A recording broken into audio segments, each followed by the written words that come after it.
Hey everybody, Mike Nazaruk with you once again with another installment in the Amputee Normal Guy series titled Blindsided Part 3, which is the third part of this series detailing how my life was drastically changed with this leg amputation, all of which was a sudden and complete shock to me and my family. Now in this podcast, I start getting into what happened next. All I have to say is, oh yeah, it gets better. Now, in the previous podcast, part 2, I left you all off right after I had to have my left leg amputated right above my knee because of a vascular disorder called peripheral arterial disease, which resulted in blood clots collecting in my veins and arteries in my left foot and lower leg, which was cutting off all blood circulation to these areas. This created something called an ischemic limb. Now, this ischemic limb was basically causing my foot to die, so to speak. And an amputation was necessary so the gangrene that was forming because of that limb dying would not travel up my leg and get into the rest of my body, which would ultimately kill me. So I was wondering, where did all these blood clots come from that collected in my left foot and lower leg? This was a question I asked the lead vascular surgeon the day after the amputation surgery. He said an aneurysm had formed in my leg behind my knee, in the back of my leg, and it had grown in size. And I was told that when an aneurysm does that, it creates blood clots to kind of provide some sort of insulation or cushioning to keep it from bursting. Well, these clots were then somehow dislodging themselves and following the blood flow to the lowest point possible, which was my foot. So an incredible number of these clots were collecting there, and they were stacking themselves up and had nowhere to go. And with so many clots stacking up, my blood pressure couldn't get them out and was blocking the blood flow as well. Now, this is why he did that bypass surgery, to go around all of this, but as I told you, it didn't work. Now, this whole blood clot collecting in my foot and lower leg thing had been going on for months, or perhaps even as long as a year, or maybe even longer than that, before I started having the foot and leg pains this past August. And I had no idea this was all happening. Not a clue. What was another shocking concern was that the vascular surgeon had noticed from the CAT scan that was done back in the beginning of September, right after I was first admitted, is that I had another aneurysm behind my right knee in the back of my leg. I told you it's going to keep getting better, didn't I? I mean, you just can't make this shit up. He said in about 3 weeks, he wanted, by means of an outpatient surgery, to install a stent into that aneurysm to keep the blood flow going in my right leg, all down to my foot, and for it not to make blood clots and have the same thing happen to this leg as with my left leg. Now, after the amputation, I stayed for almost 2 weeks at UPMC to October 6th, where they released me and once again transported me to a different rehabilitation hospital, which I'll call Rehab B. Now, autumn was already in full swing, as noted by the trees around Rehab B changing to their beautiful fall colors. I was able to see a bunch of these colorful trees from my room window as I reflected back to how warm and balmy that summer night was of August 29th when I still had my left leg and entered the hospital. I mean, it just seems so long ago. And I thought it was rather humorous hearing the daytime nurses at Rehab B complaining about how cold it was in the mornings when they were coming into work and that they had to scrape the frost off their vehicle windows. I was at Rehab Hospital B for 8 days. And during that time, I worked hard and really applied myself to do whatever it took with my rehab therapy to get out of that place by my birthday, October 14th. And that is exactly what I did. The best birthday gift I could ever receive was to ride my wheelchair out the door of Rehab Hospital B and to get into my wife's car. I was finally going home after being hospitalized for a grand total of 8 weeks. Now, later that evening, my family got together with me at my house to have cake and ice cream to celebrate my 65th birthday. So, 3 weeks went by to November 7th, 2022. This was the day I had to go in for that outpatient surgery to have that stent put in that aneurysm behind my knee in my right leg. It was to be a quick, hour-long procedure, and I would be released to go home. I was put under anesthesia again, but not for an extended length of time such as I was for the other operations. In probably less than an hour, I woke up, and the vascular surgeon was in the recovery room with my wife and daughter.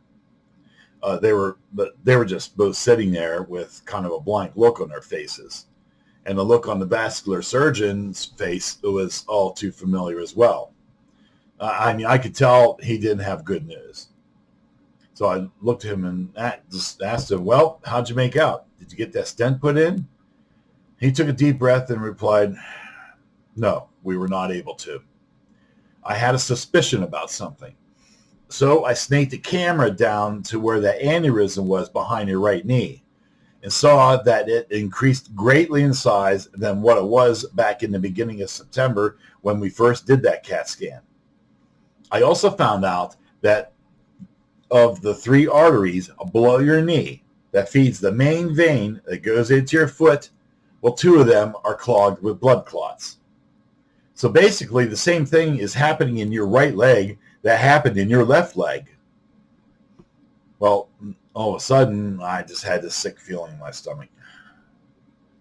I felt my heart sinking into my chest too, and I just thought in my head, oh fuck no. So I just looked at the surgeon and asked him boldly, straight up, do you have to amputate my right leg too? And he replied with kind of a half smile that no, I do not believe that we have to. However, I will have to do another bypass operation similar to what I did on your left leg, but it will be nowhere near as extensive, and we will be pretty much nipping this in the bud early before any kind of major clot clogging would happen. I want to do this procedure tomorrow evening and get it done once and for all, and your right leg will be saved.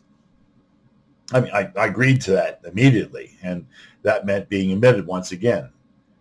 It also meant going under the knife once again, too. But it had to be done because there was no way in hell did I want my right leg to be taken away from me. So already then, here we are back in the preparation for surgery room, okay?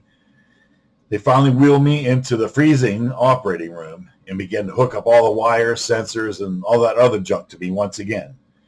And were coming at me with the oxygen mask looking thing that had the anesthesia gas to knock me out. It only took 25 seconds this time to put me under. So when I came back around, I wasn't in the recovery room, but in surprisingly the same intensive care room I was in back in October. But this time I was only there for 1 week. And in that time, I had a bit of physical therapy rehab, which made me okay to leave on November 15th, which was 1 month after the first time I came out from the hospital. And it also happened to be the day of the first big snowfall for this area. My son-in-law brought me home in that blinding snowstorm in his 4x4 truck. And I barely made it into my house because the steps were so snow-covered and slippery.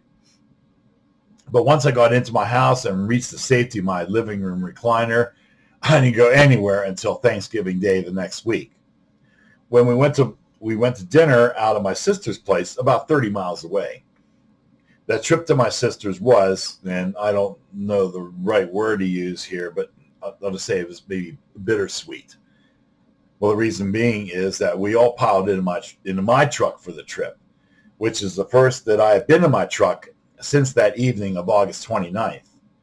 And ironically enough, the route to my sister Julie's place took us past Nason Hospital, which was the first place I drove to on that evening before coming into UPMC Altoona to start this nightmare journey.